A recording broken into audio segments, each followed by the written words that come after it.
Alors, bonjour à tout le monde. Comme cela a été dit par le modérateur, donc nous sommes là pour vous entretenir de ce qui est en train de se jouer au niveau de l'Assemblée nationale. Et c'est comme si l'histoire se répétait. Le 23 juin, on a vu que l'Assemblée nationale voulait faire quelque chose pour influencer dans le destin présidentiel électoral du Sénégal. Aujourd'hui, c'est comme si les mêmes acteurs reprenaient du service pour les mêmes résultats. Nous espérons amplement que le peuple aussi, comme il l'avait fait, reprendra son pouvoir et s'exprimera démocratiquement pour apporter un terme à ce qui est en train de se passer. Qu'est-ce qui est en train de se passer? Nous avons vu qu'il y a presque quelques jours, il y a eu une proposition, une requête pour la création d'une commission d'enquête parlementaire. L'Assemblée nationale a été convoquée pour cela. Et si vous avez bien suivi ce qui s'est passé, nous avons démontré que le groupe parlementaire Yewwi Askan Wi avait déposé énormément de demandes de création de commissions d'enquête parlementaire qui systématiquement ont été rejetées sans forme ni discussion.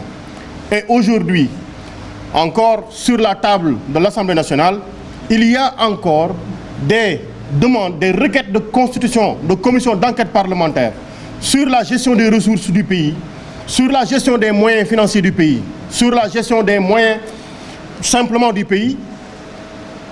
Il y en a au moins aujourd'hui une bonne dizaine sur la table de l'Assemblée nationale qui n'ont pas été ouvertes.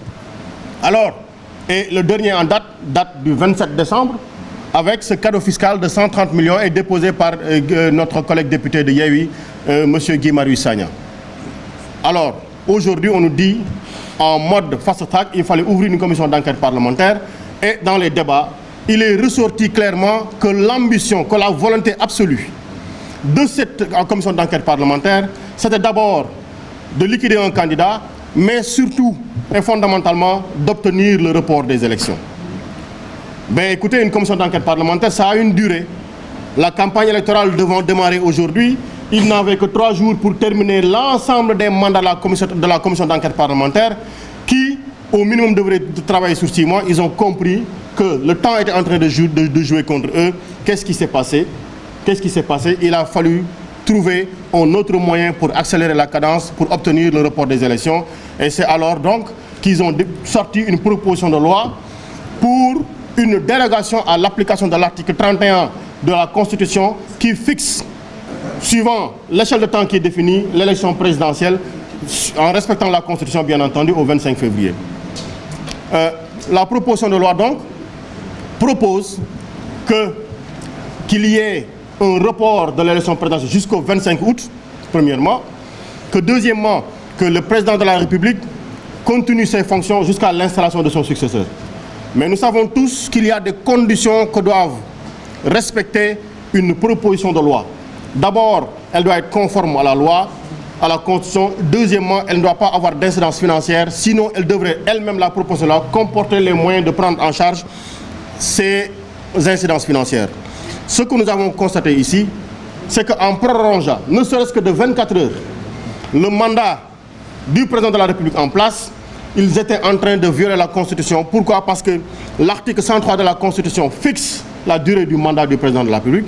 Vous vous rappelez bien en 2016, quand sur l'avis décision du Conseil constitutionnel pour dire que le président de la République ne peut pas réduire son mandat, il faut qu'il fasse 7 ans. Alors, qui ne peut pas réduire, peut-il augmenter? Qui ne peut pas réduire, peut-il augmenter? En tout état de cause, dérogation ou pas, le constat ultime, c'est qu'on a beau utiliser du vocabulaire, on a beau utiliser de l'intelligence, la conséquence reste la même.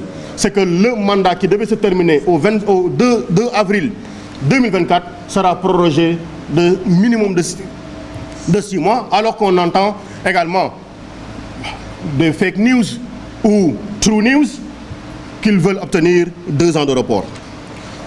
Le peuple doit savoir que le groupe parlementaire Yewwi Askan Wi va déposer demain au niveau du Conseil constitutionnel un recours contre la résolution mettant en place la commission d'enquête parlementaire. Et les arguments ont été bien développés dans le recours qui sera déposé demain.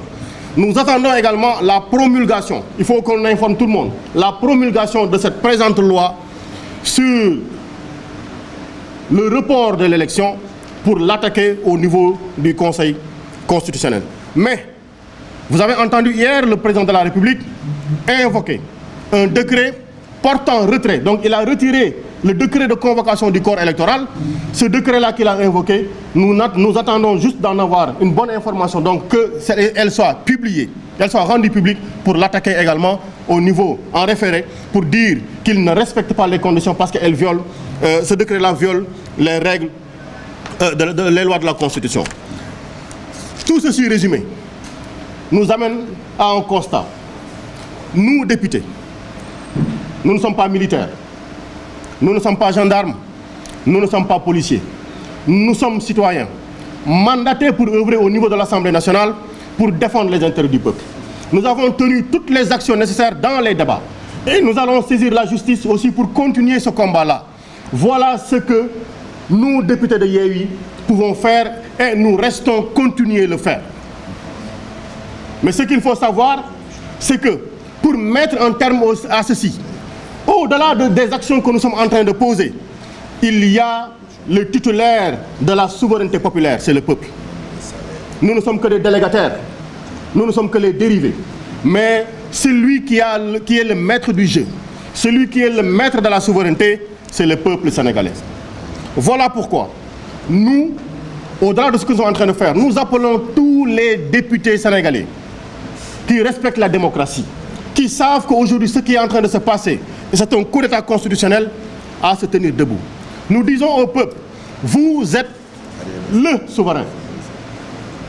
On ne peut pas aller plus loin que ce que nous avons dit que nous allons faire. Mais si vous nous appelez à autre chose, nous serons avec le peuple parce que nous sommes simplement des individualités du peuple. Et la somme des individualités fait le peuple. Nous sommes prêts à faire corps avec le peuple. Donnez vos commandements, nous suivrons. Parce que c'est vous qui nous avez mandatés. Nous appelons la société civile. Nous appelons les syndicats. Nous appelons les démocrates à l'Assemblée de l'APR de Wallou pour savoir que ce qui est en train de se jouer, c'est plus loin que l'intérêt d'un candidat.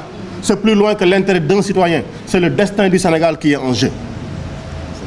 Et nous disons, nous considérons avoir fait tout ce sur quoi, avoir fait tout ce que nous devions faire. Tout ce que nous devions faire, nous sommes en train de l'exécuter. Nous entendons où sont les députés, nous sommes là. Où sont les députés? Nous avons défendu quand tout à l'heure faire.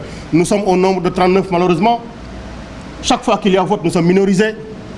Mais nous argumentons, nous développons avec objectivité, avec respect de la loi, avec respect de la souveraineté du peuple. Dans cette affaire-là, il faut qu'on identifie ceux qui sont en train de nous amener à cette situation-là. Nous faisons une alerte que nous lançons, même à la communauté internationale. Combien de fois on nous dit un coup d'État au Niger parce que des gens ont pris les armes, coup d'État au Mali parce qu'on a pris les armes? Nous n'appelons jamais à ceci, nous ne le souhaitons pas dans ce pays-ci. Mais nous ne souhaitons pas également le coup d'État constitutionnel qui est en train de se passer. Parce que les coups d'État militaires ne sont que la réponse au coup d'État institutionnel parfois qui se passe dans les pays. Nous n'appellerons jamais à cela. Mais nous disons qu'il faudra mettre un terme à ce qui est en train de se jouer.